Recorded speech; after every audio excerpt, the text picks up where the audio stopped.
সেজন্য যারা মুফাসসিরে কোরআন দাবি করতেছ তাদের সাথে আমরা বসতে চাই, তাদের সাথে আমরা বসতে চাই। যদি আমাদের সামনে যদি তাফসীর করতে পারেন তাহলে আমরা মেনে নেব আপনার মুফাসসিরে কোরআন।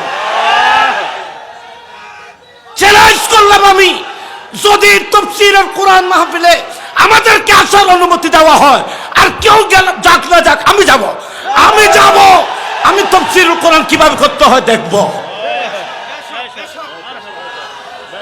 আমরা বয়স হয়ে গেছে, আমাদের শরীর দুর্বল হয়ে গেছে।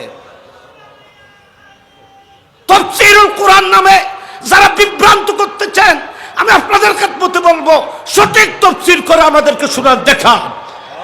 কোরআন শরীফের আয়াত পড়তেছো একটা, তাফসীর করতেছো আরেকটা। কোরআন শরীফের তাফসীর করতেছো, আয়াত পড়তেছো একটা, এখানে রাজনৈতিক কথা বলতেছো, এখানে আন্দোলনের কথা বলতেছো, মারামারি জিহাদের কথা বলতেছো। এটা কোন ধরনের তাফসীর?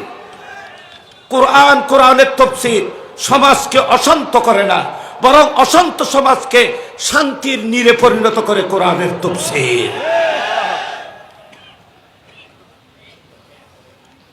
এখানে আমার আকাবেরিন উলামায়ে কেরাম লাগবে না, আমি ক্ষুদ্র থেকে ক্ষুদ্র, আমার সামনে যদি তাফসীর করতে পারেন, আমি চ্যালেঞ্জ করতেছি, কোরআন শরীফের তাফসীর একটা আয়াত দেব, আপনারা একটা আয়াত নির্বাচন করবেন, এই আয়াতের তাফসীর যদি সঠিকভাবে করে দিতে পারেন তাহলে আমরা মানব, তো আপনি মুফাসসিরে কোরআন।